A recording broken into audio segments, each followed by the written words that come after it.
Добрый вечер. У нас сегодня в гостях Бакыт Сайпаев, который имеет несколько дипломов о высшем образовании. Сам он врач-иммунолог, к тому же он историк, юрист и экономист. Да? Преподавал в Москве в университете медицинском. Там много в других местах работал, здесь, в Кыргызстане работал. Но где только не работал. Да, и он... Сегодня мы будем говорить об уроках 1916 года. Первый всплеск возник в Фуджанте 4 июля. Да. Сейчас у нас июнь, буквально даже меньше месяца осталось до этой даты. Что нового?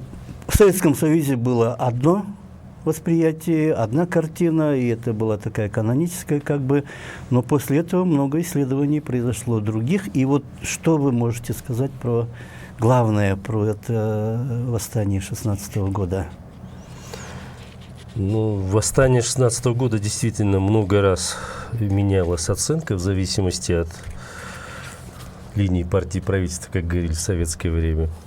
Сначала говорили, что это антифеодальное, национально-освободительное движение. Потом, когда появились уже новые публикации в годы независимости, начали уже говорить, вплоть до крайних точек зрения, что это была чужая рука иностранных агентов. Но истина, как обычно, бывает где-то посередине. И сейчас действительно появились новые данные, которые говорят о том, что это восстание произошло не случайно. Хотя сейчас многие историки вообще не называют это восстанием, поскольку говорят, что восстание – это нечто заранее подготовленное, имеющее план действий, имеющее лидеров, вступающее в какие-то этапы. А у нас, допустим, в Жетису, в Семиречье, особенно на севере Кыргызстана, все действительно носило такой спонтанный характер. Поэтому очень часто применялся еще термин «бунт», «мятеж». Но суть от этого не менялась. Так вот, если посмотреть, в чем же актуальность, то сегодня, наверное, нет смысла, просто это очень много историков это рассказывали и на протяжении всего периода советской власти. И сейчас, в 2016 году, когда было 100-летие, тоже много было выступлений. Был период, когда вообще замалчивалось. Сейчас и российские историки, и наши кыргызские историки стали больше как-то откровений говорить об этом. Но смысл-то в чем? Что эти попытки разобраться, почему же все это такое произошло, носят порой болезненный характер. Потому что сразу появляется какая-то политическая составляющая. Значит, наши националисты могут сказать, так было, а в ответ не секрет, что и в России есть националисты, могут сказать, иначе было. И все это переводится в какую-то плоскость политического противостояния. На мой взгляд, этого не надо делать, надо просто сказать, что было, то было, и что надо сделать, чтобы этого не было в будущем. Потому что ясно, что Кыргызстан, допустим, может войти лишь в один интеграционный проект. Это Евразийский экономический союз. Реально я в конце... Другое запрещено? Нет, это не просто... забегая вперед, я могу сказать. Есть большой проект англосаксонский, или вернее даже романо-германский. Это теория золотого миллиарда, что надо сократить население Земли, и более-менее прилично будут существовать примерно миллиард населения. Это для себя придумали представители Запада. Ясно, что мы никогда не войдем в этот проект. Просто мы не предусматриваемся в этом проекте никаким боком. Не только мы, но вообще все жители Центральной Евразии. Наоборот, есть такие, можно даже сказать, апокалиптический сценарий, что где-то к 2050 году может наступить такая глобальная экологическая катастрофа, что многие жители стран той же Западной Европы и даже американского континента будут искать место, куда переселиться.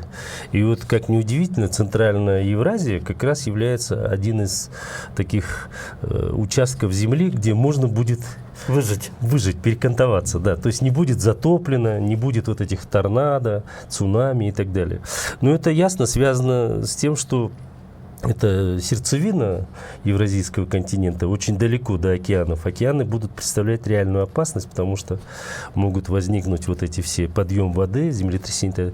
Поэтому есть такие сценарии, что, допустим, наша территория на будущее должна быть освоена некоторыми товарищами. То же самое было в 16 году, 1900, да? Да. Освоение. И были даже планы создания резерваций для местного населения. Ну, были такие тоже планы. Дело в том, что вообще царская Россия к региону Центральной Евразии, в то время, который назывался Туркестан, сначала относилась так достаточно спокойно. Вот мы в одной из передач рассказывали, что освоение Сибири шло ни шатка, ни валка, где-то с 17 века. Вот енисейские киргизы где-то 150 лет в мелких столкновениях все, так сказать, выясняли отношения то с русскими, то с джунгарами, там, то с этими монголами, хатайготами. А потом уже постепенно русские осуществляли такую ползучую экспансию и дошли до, значит, Тихого океана. Ну, на это потребовалось много, 200 где-то лет. Вот. А до Средней Азии как-то еще сил не хватало. Вот, из-за того, что было Джунгарское ханство, Китай. Но потом геополитически Россия очень сильно начала беспокоиться, потому что пошел колониальный захват Индии. Англичане пришли в Афганистан. И тут, значит, вот царское правительство России начало просто озабоченно думать, что если так будет продолжаться, то страны, подпадающие под влияние британской короны, могут дойти вплоть до Урала. Вот. И тогда было решено пойти в Центральную Евразию, осваивать. Тем более, что потребности экономики росли, и уже не хватало основного, что нужно было для царской России, это хлопка. А традиционно, как они ее называли, Средняя Азия или Туркестан делилась на Мавераннахр, это бывший Согдиано-Бактрия, коренное население, которые жили оседло. В основном сначала это были таджики, потом пришли узбеки, частично осели вместе с таджиками, частично смешались с ними.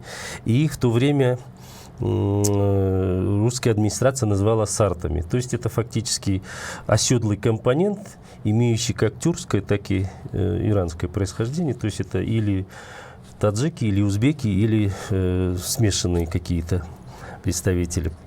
Так вот, они занимались хлопком. И в первую очередь самое главное место для выращивания хлопка была Ферганская долина. Ферганская долина до сих пор является предметом вожделения очень многих стран. Вот, забегая вперед, можно сказать, что одна из опасностей есть, так сказать, вот со стороны Афганистана могут прийти игиловцы, там, маджахеды, как угодно их можно назвать, талибаны. Ну, в частности же мы знаем, есть исламское движение Узбекистана, которые хотели бы в Фергане сделать халифат Фергана. Вот. И эта угроза никуда не девалась, она как бы существует до сих пор. Поэтому к данному региону всегда будет повышенный интерес. В 1916 году ситуация была такая. Значит, где-то со второй половины 19 века пришли русские поселенцы. Местное население к ним отнеслось очень благожелательно. Вначале, значит, никаких особых вроде таких вот напряженностей не было во взаимоотношениях. Но потом постепенно, где-то в конце 19 века, особенно с момента Столыпинской реформы, значит, ускорился исход русских крестьян-переселенцев на территорию Средней Азии, как они называли, или Туркестан. Да. Потому что там они испытывали недостаток земли, а здесь земли вроде было много. Но при этом, когда они пришли на территорию Центральной Евразии, то обнаружилось, что у оседлого населения особо землю не заберешь. Они и так живут, и достаточно плотное население. И они тогда просто начали забирать часть полей хлопковых, частично заставляли еще свой хлопок, который выращивало местное население, сдавать принудительно властям. Вот. То есть в основном узбеки и таджики испытали, скажем так, к 16 году стали испытывать снижение доходов, ощутили. Просто за счет того, что часть земель, на которых они выращивали хлопок, которые в основном-то они использовали, стало просто забирать царское правительство. Оно просто изымало и компенсировало каким-то образом? Были специальные, был переселенческий комитет, который просто изымал часть земель. Просто на территории современного Узбекистана, Таджикистана изымались не те земли, где живут люди, а те поля, на которых они что-то выращивают. Тем более, там местный аборигенный сорт хлопка был не очень удобен. Он был такой грубоволокнистый, и коробочка не до конца открывалась, и он был не такой достаточно продуктивный. А тут завезли семена уже с американского континента, с Америки, с Соединенных Штатов. А там хлопок был гораздо лучше. И вот на него перешли, потому что у него и структура была лучше, и собирать было легче. И урожайность повысилась. А хлопок нужен был в первую очередь армии для производства пороха, для производства одежды и так далее. То есть самое стратегическое, что интересовало царскую администрацию именно в тех районах, где проживало оседлое население, это хлопок. А бывший Моголюстан, или где кочевые жили народы Казахстана и Кыргызстана, там была другая ситуация. Там просто начали изымать землю. Причем фактически поставили вопрос о самом факте существования кочевников. Совершенно не учитывалось, не понималось и не принималось во внимание тот факт, что в разных местах есть свои особенности кочевого скотоводства. К примеру, у кыргызов же вертикальные кочевки. Летом они уходили на высокогорные сырты на Джалю пасти скот, а к зимой они всегда возвращались в долины. Допустим, у нас здесь, в Чуйской долине. То есть никто, допустим, с Усамыри на зиму не оставался, там слишком холодно. Так они потом, приходя, вдруг обнаруживали, что те места, где они жили зимой со своим скотом, уже изъяты. И заняты. Там уже заняты, и там уже поселены русские крестьяне. И таким образом к 16 году в Семиреческой области, Семиреческая область — это район современно где-то от Балхаша до северного Кыргызстана, Иссыкуля, 6% русского населения занимали уже около 58% земель, пригодных для возделывания. А 94% местного населения имели лишь 42%. Вот такая ситуация произошла. Но затем и остатки той земли, которая оставалась у коренного населения, начали забирать государственную собственность и заставлять, допустим, кыргызов и казахов брать эти же земли, но уже в аренду за плату. То есть это, конечно, никому не нравилось. И 60% арендаторов, которые брали в землю годичную аренду, это были именно кыргызы и казахи. Хотя часть, конечно, арендаторов были и русские крестьяне, не все сразу богатели. То есть какая-то национализация земель произошла, да?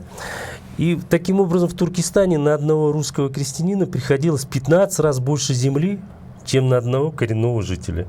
Вот такая ситуация сложилась. За какой период это произошло? Этот процесс начался с конца XIX века, усилился где-то к 905-му, к 910 году, и уже где-то к 916 году он так вызрел.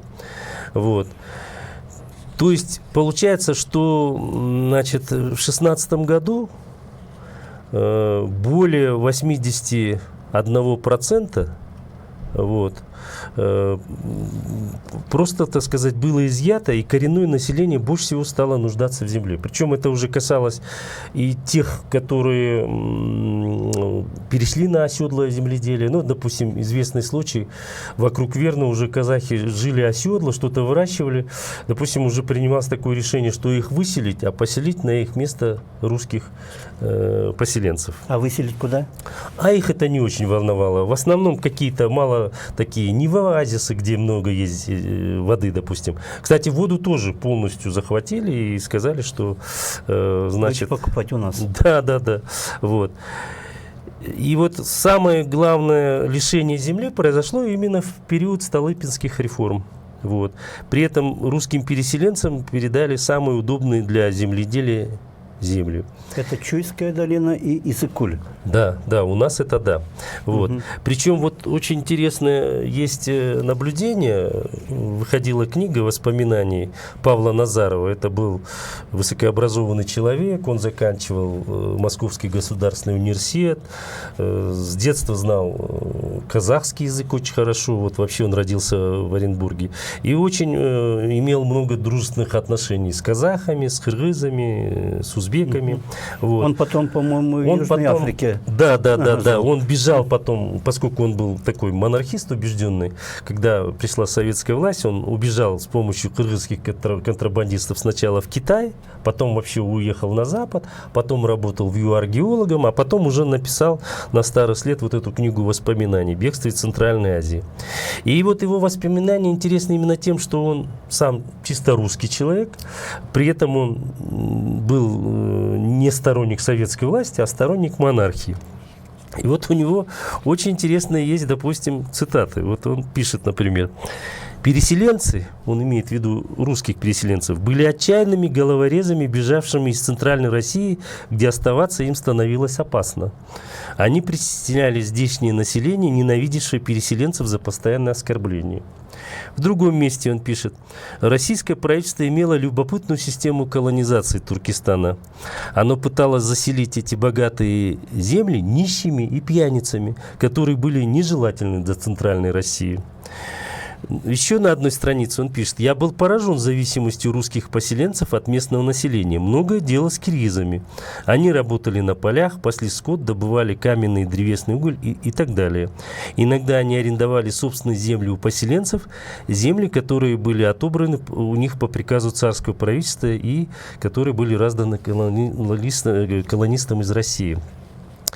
И вот из этой фразы как раз видно, что коренное население сильно обнищало и вынуждено было батрачить на русских крестьян. И многие крестьяне за счет этого начали богатеть, стали кулаками. Вот. То есть это был дешевый труд. Более того, во время войны были такие случаи. Там же вот часть мужского населения из русских переселенцев были все-таки призваны на войну, а оставались их жены. Но этим женам давали батраков из киргизов, там, из казахов. Так вот, иногда возникали такие, допустим, коллизии, что они вообще не хотели кормить этих батраков. И вынуждена была местная администрация вмешиваться и говорить: раз они на вас работают, хотя бы их накормите. То есть они голодали. То есть батрачить, получать деньги, они должны были что-то, жалование или... по идее, они должны были получать какое-то жалование. Но это или но не сплошь всегда и было? рядом это не наблюдалось. Вот. Вот. Какое-то рабство тогда. Фактически это была новая форма рабства, да. Вот. И дальше, значит, Назаров пишет: причиной недовольства киргизов русскими властями была несправедливость, при которых их земля отбиралась и передавалась русским переселенцам. Были различные злоупотребления местных властей в реквизициях во время войны. Несправедливо изымали скот, лошадей, юрты на основании того, что в период общего кризиса требуются обязательные жертвы. Вот. Причем я когда начал интересоваться вообще, а сколько вообще послали, то вот я нашел очень интересную ссылку. Это на тыловые работы, да? А еще до тыловых работ, Да. вот уже 2 года шла война, и вся Центральная Евразия, или вот Средняя Азия, или Туркестан, как ее называли, посылали на фронт различные ценности. И вот, значит, я прямо нашел вот в книге... Это «Сокол», да? Да, «Сокола», восстание 16 года в Русской Центральной Азии. А сколько же они послали за эти 2 года? И оказалось, что хлопка послали 40 миллионов 900 почти тысяч пудов. Ну, пуд это 16 килограмм. Войлока послали более 8 тысяч квадратных аршинов. Аршин это 28 дюймов в то время было. Хлопкового масла было послано 3 миллиона 109 тысяч пудов. Мыло было послано почти 230 тысяч пудов. Мясо просто разделывали и посылали. 300 тысяч пудов было послано за это время. Кормить же надо было. Рыбу послали почти 438 тысяч пудов. Теперь лошадей, поскольку армия требовала лошадей, 70 тысяч голов отдали кочевники. Это весь Туркестан, Сибиричье. Да, но в основном-то скот содержался вот у кыргызов и казахов, да. Потому что, допустим, у узбеков, таджиков лошадь вообще мало кто там, ну, самые высокие слои имели, а так все на ишаках же ездили. Вот. Верблюды, это в основном казахи отдавали, 12 тысяч голов было отдано. Повозок было 270 отправлено, и юрт было... 270 штук или тысяч? 270 единиц повозок. Ну, не Вот. так много. Это вот повозок не так много. И юрт было отправлено 13 почти с половиной тысяч единиц. Это все для нужд русской армии, которая вела военные действия. Вот.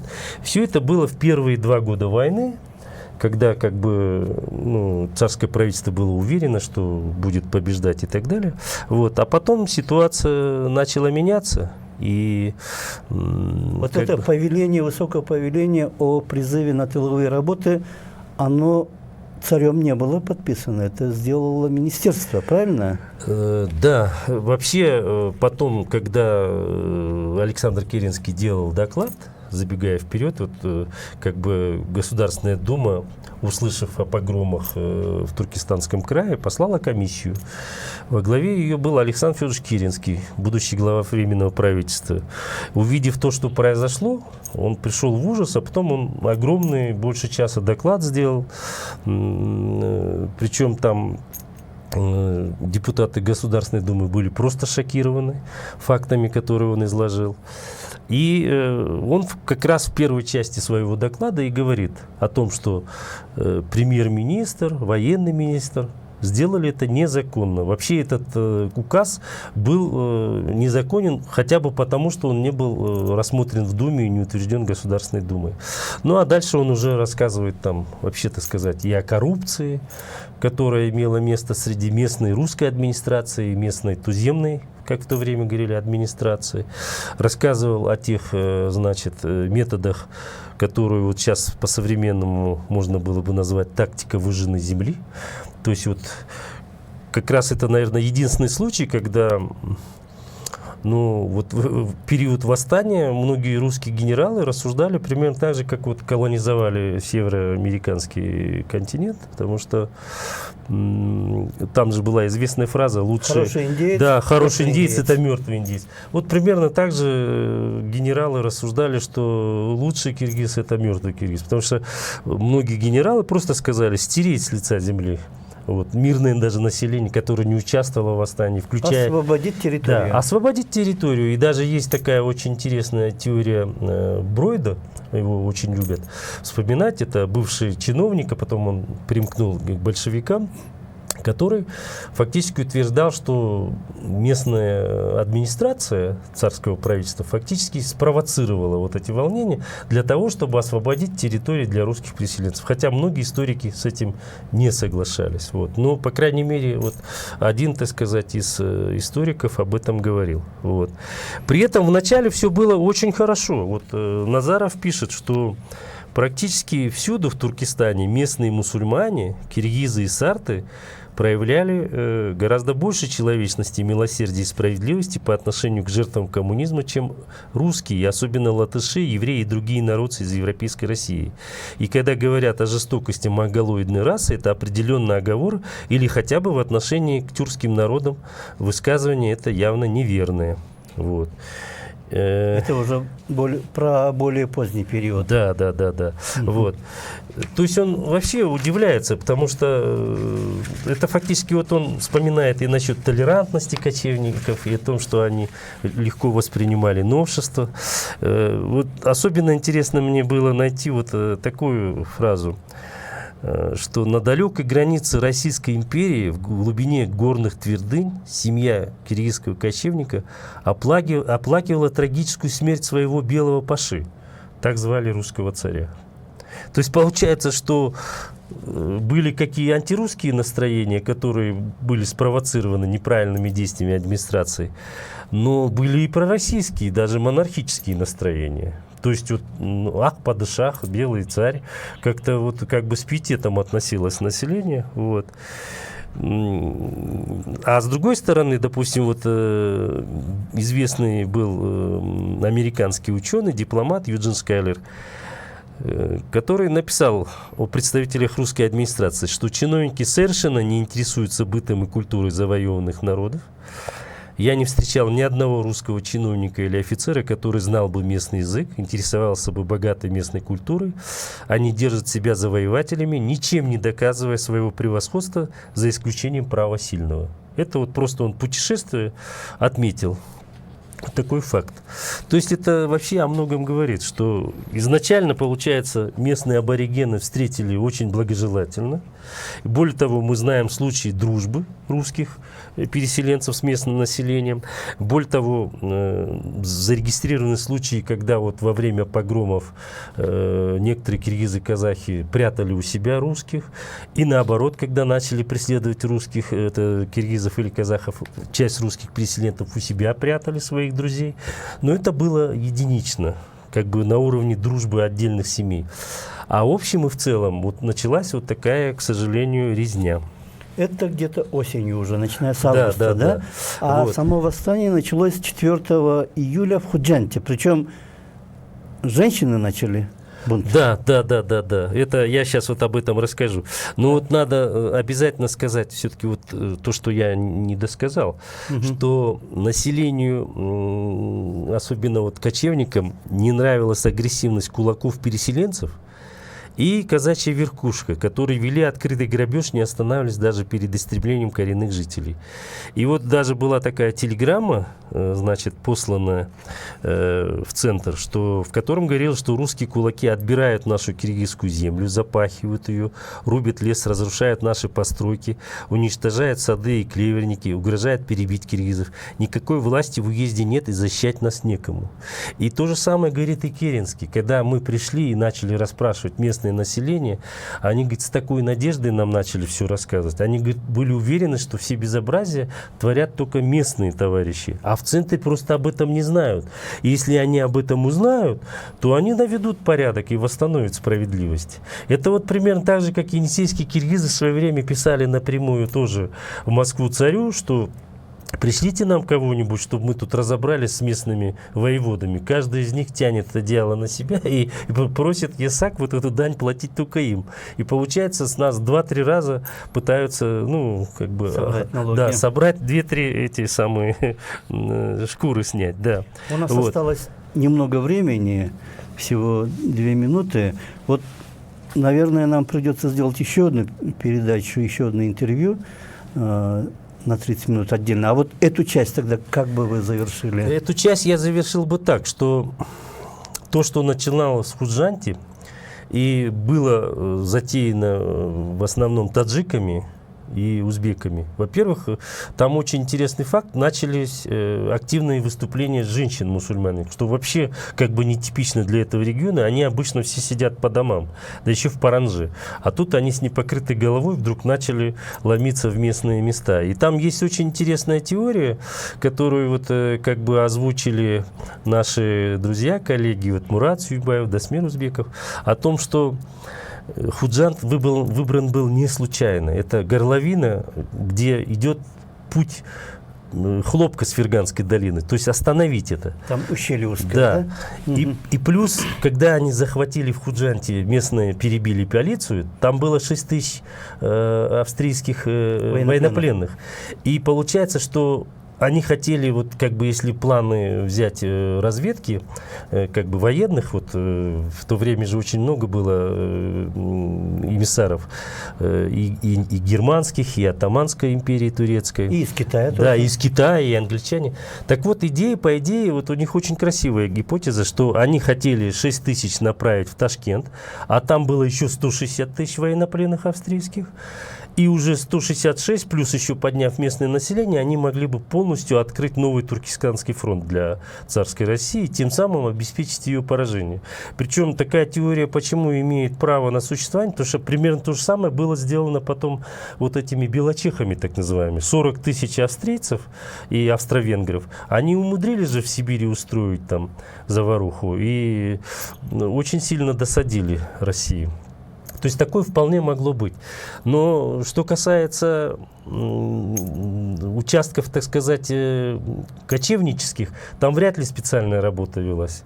Потому что вот есть данные, что и часть духовенства участвовала в идее газовата, борьбы с неверными, и проповедовала идеи пантюркизма, там, панисламизма. Вот. Но кочевое население было слабо исламизировано. И в основном фактически просто необдуманные действия царской администрации поставили вопрос об их вообще существовании. То есть их поставили на грань вымирания. Когда стали отбирать их пастбище, сокращался скот, они нищали, не давали доступа к воде. И получается, им приходилось просто батрачить на русских переселенцев. И поэтому там стихийно очень быстро завязалось. Но судьба сложилась по-разному. В Семиречье потерпела поражение и было жестоко подавлено. В Тургаевской области, вот, Амангильды и Иманова восстание, там 50 тысяч собили. Они потом благополучно дожили до 17 года и перешли на сторону большевиков, еще стали национальными героями. Вот. Давайте мы на этом завершим нашу эту часть, и мы еще сделаем вторую часть про это восстание 16 года. У нас был в гостях Бакыт Сайпаев, который по совместительству является историком, а на самом деле сам врач-иммунолог. Да. Спасибо большое. До свидания.